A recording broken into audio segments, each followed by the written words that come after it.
If Japan didn't have its hands full with one melted down nuclear plant, well actually 6, at Fukushima, it certainly does now with another nuclear power plant on the verge of melting down. About 300 miles southwest of Fukushima sits the Manju nuclear reactor, a prototype fast breeder reactor filled to the brim with plutonium, the deadliest element on the face of the Earth. And last year, a 3-ton device of some sort fell into the Manju reactor, blocking access to the nuclear fuel rods in the reactor core, and despite several attempts, has yet to be recovered. Another attempt will be made next week to clear this 3-ton object from the reactor, but critics caution that the procedure is extremely dangerous and could trigger an explosion in the nuclear fuel rods. One ominous sign of just how dangerous the situation is: a top manager at the plant just recently committed suicide.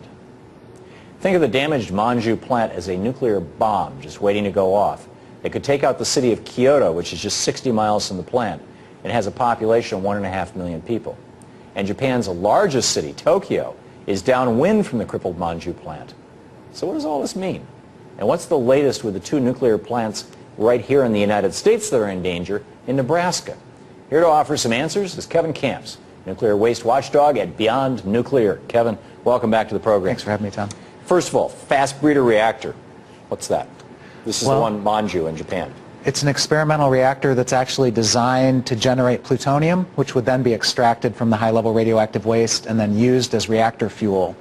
So it's an experiment. It's a grand experiment. We had one at Fermi Unit 1 near Detroit, and the famous book is called We Almost Lost Detroit. They had a partial meltdown in 1966. Yeah, I was going to say, I remember that book. The normal nuclear power plants, they're basically just giant furnaces, and they heat water, and the water turns a turbine, and it's basically a steam operation. You can take the nuclear plant out and stick in a coal fire or a gas fire and pretty much do the same thing.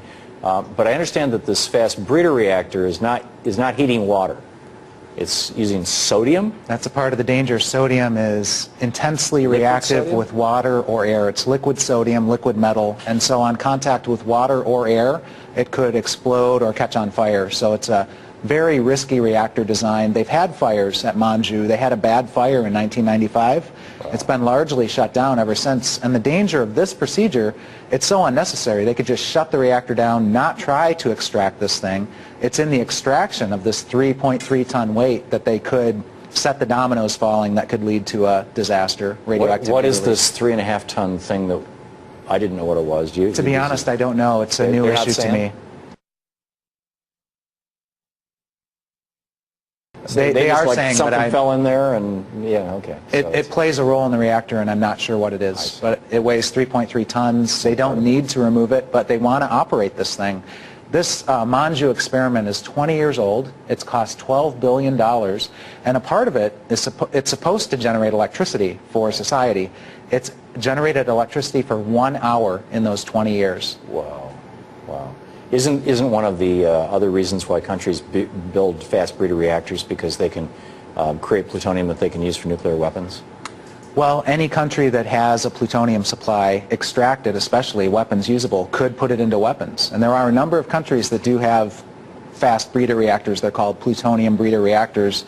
Russia is one. Any country that decides to use the plutonium for weapons could do so. Yeah, it's remarkable.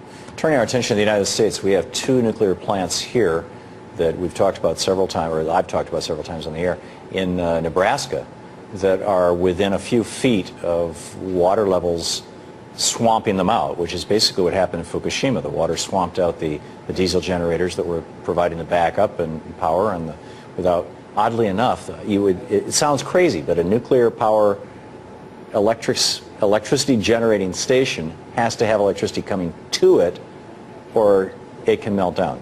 And what's the deal with the ones in Nebraska right now? Well, the Fort Calhoun nuclear power plant, which is north of Omaha, is the one getting most of the news coverage right now. It looks like a nuclear lake with the vital areas of the plant in the middle, surrounded by an 8-foot-tall rubber wall that's filled with water, sort of the last line of defense for this nuclear power plant. Wow. And the other one is the Cooper nuclear power plant, which is south of Omaha. And it is a twin to the Fukushima Daiichi Units 1 through 4. It's a General Electric boiling water reactor of the Mark I design. Fort Calhoun is a pressurized water reactor. So yes, if you were to lose the electrical grid and the emergency diesel generators, it would plunge these reactors into a station blackout. They only have 4 hours of battery as opposed to Fukushima, which had 8 hours of battery. Hopefully they will keep the grid going out there. Hopefully the emergency diesels are ready to go. But just last year, the Nuclear Regulatory Commission cited Fort Calhoun for being unprepared for a flood. They gave them a yellow finding, which is the second highest violation. And now they're experiencing a flood. Fortunately, the NRC caught it and enforced their regulations last year, or we could be in much... Or they wouldn't have the rubber dam around it right now or something like that? Perhaps so. The devil's in the details. Luckily, they enforced that regulation. Today we were looking at the NRC site, nrc.gov, and the Nuclear Regulatory Commission. And way buried deep down inside is like the daily incident report. I didn't even know about this. Somebody called into my radio show today and said, you got to see this thing. Right. And just yesterday, I mean, just in the last 24 hours, the Millstone in Connecticut, the Columbia Generating Station in Washington, Limerick in Pennsylvania, and Perry in Ohio all had incidents. Do you know anything more about those, and what's the deal? What's going on here with these? This is a daily occurrence. If you visit this page at the NRC website every day, you will see there will be a few or many incidents all over the country, some more serious than others. One of them was a complete shutdown of their cooling system. Yes, and there was another one that was a loss of communications, a loss of ability to run computers that would be needed in an emergency. And this does go on all the time. There are literally millions of moving parts in nuclear power plants that many times have to work, especially during an emergency, and sometimes these systems are down. One of the worst cases that comes to mind is a 20-year lack of emergency diesel generators at the Fermi 2 nuclear power plant in Michigan, the largest Fukushima-style design in the world. 20 years without emergency diesel generators. So if that one got knocked, if a tornado went through Michigan, I grew up in Michigan. We had tornadoes all the time. Tornado went through, ripped up the high tension lines coming into the plant. That plant could melt down. They discovered the problem in 2006, and just a few years later they did have a tornado at Fermi. So fortunately they had caught the problem before they needed their emergency diesels. A lot of times it's sheer luck that... We almost lost Detroit twice. Exactly. 75% of U.S. plants have leaked radiation in the United States. Is that true, that statistic that I've seen? And if so, why are we... I mean, what kind of insanity are we pursuing here? Well, the leaks are epidemic as the plants age. The underground pipes especially corrode and then fail. You've got massive tritium leaks at places like Braidwood in Illinois, but actually 102 reactors in this country have leaked radioactivity into the environment in one way or another. And then there's the routine releases. The NRC permits releases of radioactivity on a daily basis from nuclear power plants into the air, into the water, as long as it's below a certain concentration. Tritium is a case in point. We have these tritium leaks into groundwater, but where's it leaking from? It's leaking from pipes and systems designed to dump it in the river with permission. Amazing. And just to put a final punctuation point on this, there is no such thing as a safe level of radiation. No, the National Academy of Science has reported for decades that any exposure to radioactivity carries a risk. The higher the exposure, the higher the risk, and these risks accumulate. There is no zero over a lifetime. Kevin, thank you for being with us. Thanks for having me. Appreciate it. As 2 nuclear power plants in Nebraska are at risk from rising floodwaters, the Associated Press just released a new report about the cozy relationship between nuclear power plant operators and government regulators. According to the report, in order to keep aging nuclear plants open, the NRC often eases regulations for plant operators and overlooks potential problems. That includes letting leaks or cracks in the reactors slide by, even though they pose a real risk. As equipment fell into disrepair and no longer satisfied safety standards, the NRC would actually lower the standards so that the plants could remain open. Because of this lax oversight, the report noted that 75% of all U.S. nuclear power plants have leaked radioactive substances. The corporate capture of government regulators has officially spread to the nuclear industry, the most dangerous of all industries in America. We saw what corporate capture of oil drilling watchdogs did to the Gulf of Mexico with the BP disaster and with coal and the Massey Mine disaster. Sadly, it may only be a matter of time before we learn the same lesson with our very own Fukushima. And now for something completely different. Tokyo Electric Power Company has begun adding boric acid to the spent fuel storage pool of the No. 3 reactor at its Fukushima Daiichi nuclear plant to prevent fuel wax from being corroded by alkaline water. The company started the operation on Sunday morning. About 90 tons of water containing boric acid will be poured into the pool through Monday. Concrete debris from the March hydrogen explosion of the reactor building has been detected in the fuel pool. Last month, TEPCO found that the water in the pool had turned strongly alkaline, with its pH level reaching 11.2. The leaching of calcium hydrate from the debris is believed to be the cause. TEPCO says the condition may accelerate corrosion of aluminium racks holding spent fuel rods and, in the worst case, may cause the rods to topple over, which could lead to recriticality.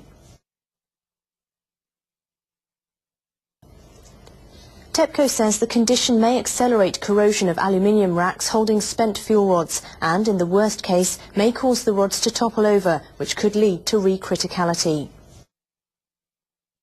The operator of the troubled Fukushima Daiichi nuclear plant says it plans to resume operation of a system to decontaminate highly radioactive water and recycle it to cool the reactors as early as Monday. Contaminated water is still accumulating in the plant from the constant stream being injected into it to cool the reactors. Tokyo Electric Power Company has been forced to suspend test runs of the system a number of times due to problems with a device that removes radioactive substances. But the utility says it managed to resolve the problem by using a different absorbent material for the device. The company says 600 tons of contaminated water was cleaned in the test runs, and it says this water will be used to cool the reactors as early as Monday afternoon. If the operation is successful, the company would not need to inject new water into the reactors and would be able to prevent the plant from generating highly contaminated water. Health checkups for over 2 million residents of Fukushima Prefecture will start on Monday. The prefectural government will first check about 28,000 residents of Itate village and the towns of Kawamata and Namie, all near the troubled Fukushima Daiichi plant. People will be asked about their lifestyle after the March 11th disasters. Their external radiation exposure will then be estimated by matching their activities to data about radiation levels in the atmosphere and on the ground. A medical device called a whole-body counter will be used to measure the internal radiation levels of more than 2,900 people. On Monday, the first 10 people are scheduled to be taken to the National Institute of Radiological Sciences near Tokyo for detailed tests. The Fukushima prefectural government intends to analyze the results. You cursed rat! Look what you've done! I'm melting! Melting! Oh, what a world! What a world! Alright everybody, it's Sunday, June 26, 2011, and I just found this breaking news. They say Fort Calhoun Nuclear Station, the flood berm has collapsed. Alright, let's see. It's in Omaha, Nebraska. A berm holding back flow water at the Nebraska Nuclear Power Plant has collapsed. The U.S. Nuclear Regulatory Commission says the 2,000-foot berm at the Fort Calhoun Nuclear Station collapsed at about 1:30 a.m. Sunday. Alright people, now they say there is no danger. There is no danger. The plant has been shut down since early April for refueling, and the commission says there's no water inside, I'm sure. Also, the Missouri River is expected to rise past the flood level the plant was designed to handle. Alright, the NRC says its inspectors were at the plant when the berm failed and have confirmed that the flooding has had no impact on the reactor shutdown cooling. Victor Drick says the plant remains safe. I'm sure it does. Alright people, y'all let me know what y'all think about this.